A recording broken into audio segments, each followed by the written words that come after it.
Alright, so real quick before we get started with the actual installation, here's the kind of the tray. We got your lights, we got 8-inch, 10-inch, and 12-inch or so. We have 8, 12, and 10, 15.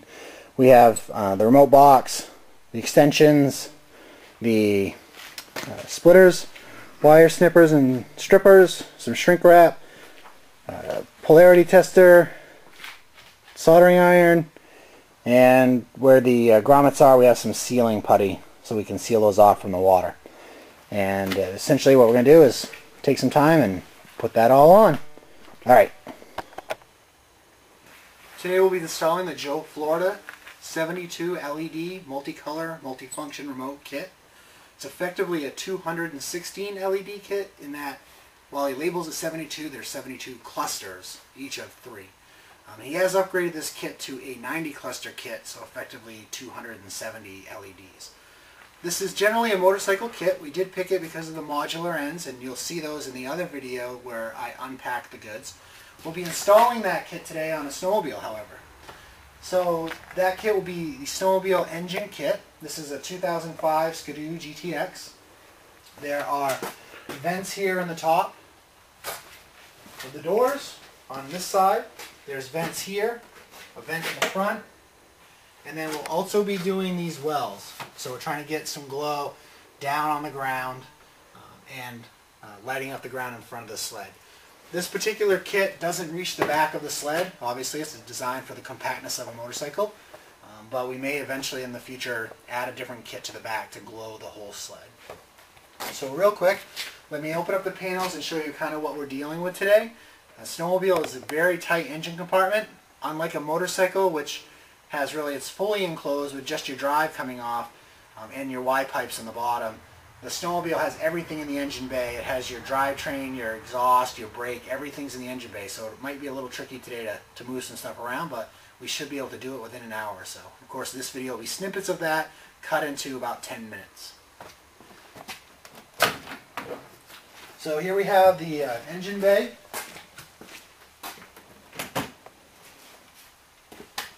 And this is an exhaust. We have a battery. We've taken a Deltran battery tender and has positive and negative and comes to quick disconnects. So we can disconnect the system fully if we want. We're going to zip tie it in, no permanent attachments. And this wire has an extension which comes up, and we'll be mounting the remote box right here. And so the extension we've clipped, and this is what we'll solder. We essentially have 3 solders to do today and shrink wrap, and then otherwise the kit's fully modular, plug and play.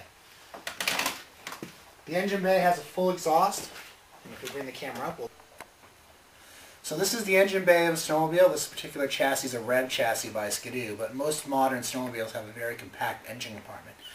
If you look into the engine compartment here, you'll see that to mount the lights in the bottom of the wheel well and the shock well on the outside, I've put grommets here, and we'll run that ribbon, the LED ribbon, through these grommets and seal them up with duct clay.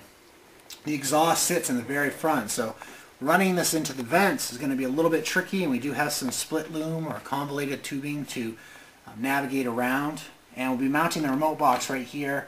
And I have a little bit of a package. You'll see that I'm going to put the remote in, we'll nestle it in here, and we'll zip tie it in so that it won't fall out. These are the wires that go down to the battery connection. We'll be soldering right here. And the quick disconnects hopefully will run across the top of most of this until we get down to the front. So we'll get going, we'll record snippets of it, and then you'll have to pardon the lighting, of course. We'll be moving around, and it is a shop, you know, it's just a garage, so we'll do the best we can. And then in the end, we'll see how it looks tonight when it's dark. Thanks. Right. So what we're doing right now is we are testing our paths, and we've secured these ones with 2 zip ties, so we can see how far the ends come down. We've put this front one across, which is going to be really tight with this exhaust, but we can see that here as well. And I'm going to pass these through, so we're going to record this real quick, but I'll show you how these are going to go through. But I won't silicone them down until we know for sure where everything is going to be placed. So, real quick, I'll just put this through. You can see we have a 1/2-inch grommet, and these are 1/2 inches wide. And essentially we're just going to ease that through. These are flex tubes, but we don't want to abuse them. And we get the whole length of that. That's 8 inches. and that's where that end will be. So it looks like we're good. And we'll start testing this down with convoluted tubing to see how close we can get it. Alright, we'll be back. So we've gotten the first phase done, or second or third, depending on how you look at this. We temporarily tied up all the ends. You see the Molex ends. We haven't yet distanced everything out. We then moved to shrink wrapping and putting in the remote box. So what I have here is, this is where we're mounting the remote box. I have a little neoprene glove. We're going to zip tie this kind of in place here. We put the soldered and shrink wrap the power to power, ground to ground. We did test that to make sure everything's working there. And the next step is to try to find the method to get the extensions and Ys out to each of the strands. So that'll be the next part.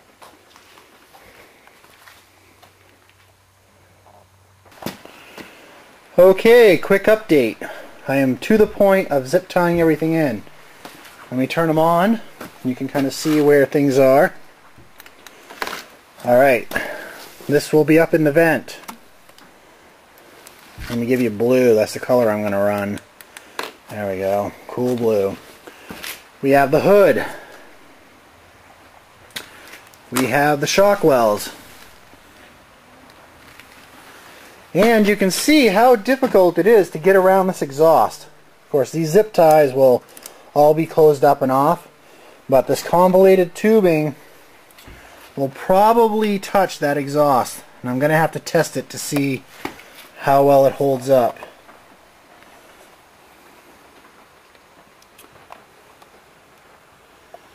And you can take this pouch out, unsnip these two wires, and pull this belt. So nothing is keeping the belt from being able to be taken out. You don't have to cut wires or anything to remove the belt. I will, of course, snip all the ties. And I did have to use 2 adhesives. You can see down in there. And I'm just hoping those hold. So I'm going to zip tie it all up, and then we'll turn off the lights and see how it looks. Alright, so the hood is all zipped in. You can see here. Not sure how blurry this is going to be. Important thing to remember is when you're putting these zip ties in is to put them over your circuits so you're not covering a light.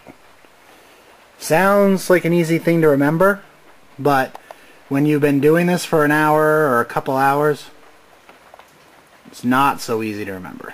You want to make sure you miss those lights. Of course, if you're taping it down, it's not as much of an issue, but in my case, there's not really much material to stick to. And then the extreme heat and the extreme cold, I just didn't want to rely on the 3M tape to hold stuff in place. So I am zip tying it in, and I'll keep going. Next is the hood vent down at the bottom, and then siliconing in the wheel wells. Alright, we're getting there. We have the hoods. We've got that vent. Still have a little bit of an issue with this convoluted tubing touching that exhaust, but I just got to run it and see how it works. We have this vent, so why don't we close the hood, turn off the lights, see how it looks.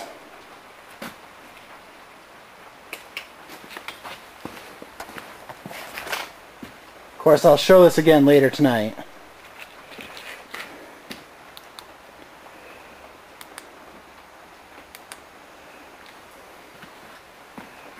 Very nice. And we got the hood going, cowling. There's just slightly more reflective stuff on the left-hand side.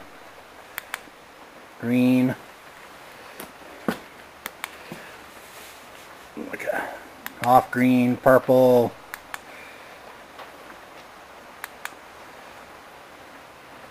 Flashing.